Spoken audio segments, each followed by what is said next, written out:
man. When your oldest son is a hustler, look at him. Look at his new car. Look at this thing. This thing is clean. He bought this thing, gonna flip it. He bought this thing with a bad timing chain, and a person told the woman she was gonna need a motor. So he got a pretty good deal on it because it had brand new tires on the car, super clean car. How many miles on this thing are there, buddy? 157. 157 on it, little 2010 Pontiac G6. Hey guys, well, welcome back to the channel. Another day, another dollar. We're trying to fight the rain off right now, trying to get here to Shadyside, see if we can't move up this list. So y'all wish me luck. So hopefully by the end of the night, we'll be on up higher on that list. We sit number 5 right now, but we put some heat in this motor and she riding. So hopefully it all stays well, because right now that thing's running good. Somebody waving at me. Look right here. What those are, don't you? We got t-shirts in stock. She placed the order for 100, but I think the guy got confused. The first order was 50, and then she went back and told him she wanted 100. So the guy kind of made 50 of them. So we had 50. He made 50 and then 60. It was like 60 something or 70. we have smalls. But we still have even more. So we have shirts from before that we still had. I haven't really been promoting them because it's different sizes. We don't have a lot of them, but now we have a variety. We got smalls, we got medium, large, extra large, 2XL, 2XL. I think we got some 3XL, I think 2 4XLs. Yeah. And the shirt with the car or whatever on it, we still have 1 4XL like that and 1 5XL. Yeah. So if you're a big old boy and you want you a shirt, we got you one. If you're a kid now, we finally got you some. But these shirts, the shirts that we have right now are the American flag ones. It's the ones with the Boostismyfriend, the flag shirts. We got them in purple, gray, black, and white. So like I said, if you want one, comment below, hit me up, shoot me an email at boostismyfriend@AOL.com. I know AOL gonna pick on me about my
night. It is what it is. Like I said, we put her in the wall. It kicked 2 rods out of the block and it dropped the diaper, so it got real slick and real hairy. I'm okay. I think I got a little mark on my neck from the seat belt, but in all honesty, like I was telling everybody, on my G meter, normally on a run, I see about 2.6, 2.7 on a run when we leave. And then going down track, when I let off, I usually see -1 G's. Well, when I let off of it, I ended up going through, and when it started spinning and I hit it in the wall, when I went to the wall, it went 1.5 G's, so it didn't hardly go no more G's than what I normally feel when I let off of it. But when the car spun around and backed into the wall, I seen -3.5 G's. But that was also, I was braced and I was holding my seat.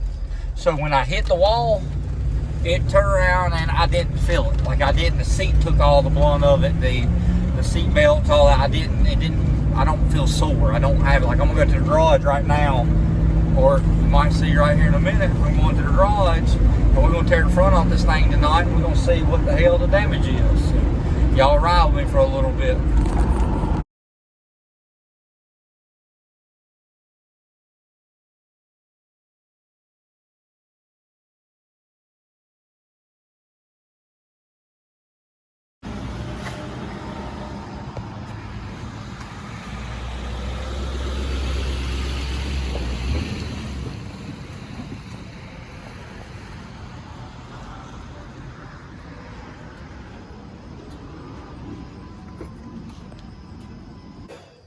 Well, I'm gonna call you back here. All right.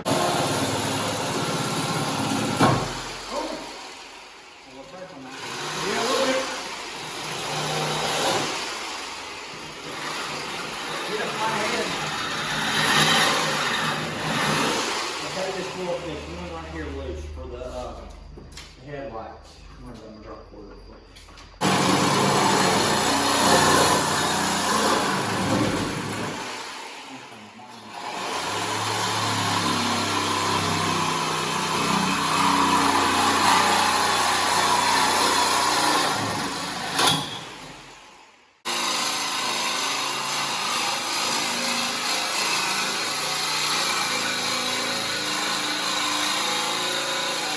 That bolt right there,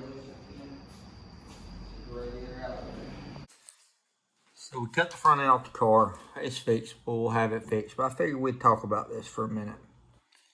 So right here, if you come up in here, we leave on, it's making about 15 pounds of boost. It starts coming on up. We're commanding 23. It's doing its normal boost curve. It takes it, well, it all comes in about about a second and 3/4, like it's supposed to. I mean, like I'm commanding, we're trying to bring the power in more. So if you go right here on this 485 pass at 155, if you come over here, we're not getting full boost till out here, 34 pounds, here's something I'm gonna show you. So if you come over here, let's go to our G's off, take this off. Yeah, make sure everything cut off right here. Okay, fuel flow, cut it off. So if you come over here, so the car's 3,000 pounds and it went 155 miles an hour. I'm pretty sure we're probably exceeding the limit of the rods, what they recommend the rods to be. If you look, it takes it 2.5 seconds to get to 34 pounds of boost.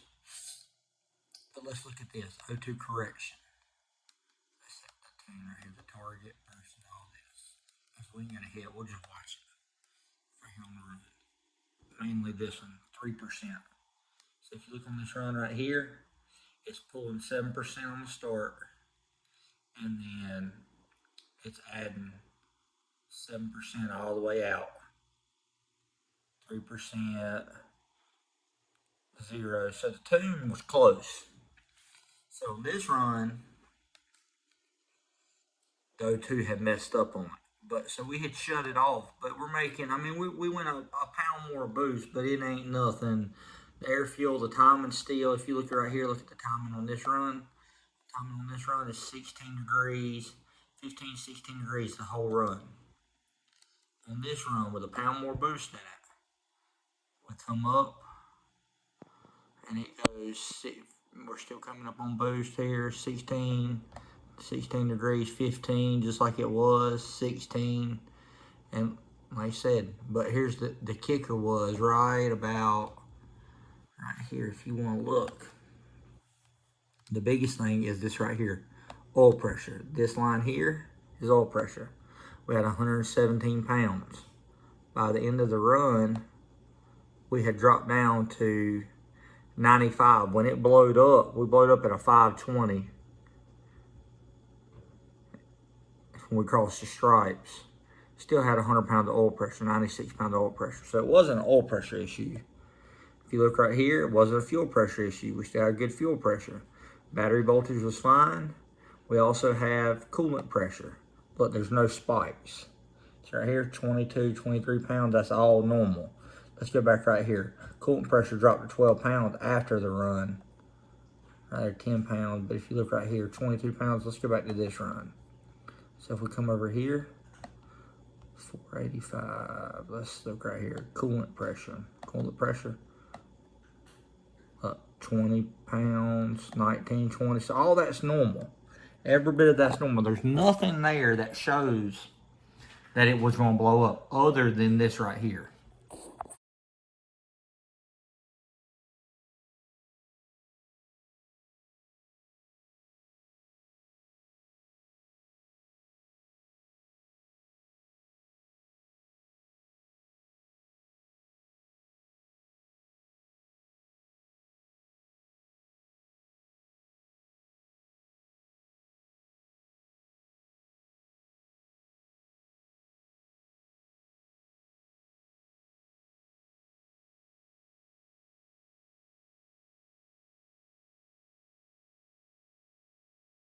Didn't make a video last night. I was tired. When I got home, I ended up going through and I said, well, I'll just wait till in the morning to do this. We got something going on here, Lincoln. What the crap court? Hold on one second. Let me wait on this right here so y'all can see all these lovely people that's just standing out here for court. I'm glad to be in my shoes and not in their shoes. I hate even dealing with them people. But anyways, so as you can tell, we're just exceeding the power of the rods. The rods that are rated, like I said, they're rated. Both brands are rated for 1,000 crank horsepower. Of course, we know that they hold more than that, but we're still exceeding what the capabilities of the motor evidently, or it wouldn't have blown up. I'm sure the motor being not balanced probably played into some of that. The vibrations, the shock, the loads. I mean, like I said, I'm not an engineer. I got an engineer mind, but I don't have no degree. So I'm sure the shock load factor of it is what caused it to let go. Like I said, with the RPMs we turned the motor, with it being unbalanced, the fact that the rods are rated for 1,000 crank horsepower, and to take a 3,000 pound car and go 155 mile an hour, you're making mid 1500s to the wheels, which is over 1,700 horsepower to the crank, you know, so that all plays factors into that stuff. So it is what it is. We'll get it fixed. Like I said, the body, all that stuff's simple. Like, I mean, I'll get all that stuff. I'll get a bumper. I'll get a back bumper. I'll get the fenders and all that stuff. The hood, I don't think it's destroyed. The valence is broken half, so I'm gonna have to find something. I'm gonna have to find me a valence, because like I said, that thing was it took 2 months to get that one. It's $700, so it's not cheap for it. So, but I'll get the car patched up and get it looking good, and I'll see if I can't get all that squared away. I don't know if I'll have it out for the next race. I don't know if not. It really just depends on the motor. If the heads are hurt, then I'm gonna be down for a while. Still probably gonna be down for a while, but I'm gonna have to. I'm I'm on it today. I'm gonna see what I can do, see what I can find. If I can find me a block, I'll start sourcing. I already have a crankshaft. I just had to find a set of rod and set of pistons. The heads ain't hurt, and probably a camshaft, but they probably wipe the cam out. So I don't know, we'll figure it out. It sucks. It is what it is. I gotta buy a new diaper, gotta buy some tires. I mean, there's a lot of little stuff that I'm gonna have to fund out and get the money for it or whatever. I'm gonna have to go through and bust my ass this week and make. But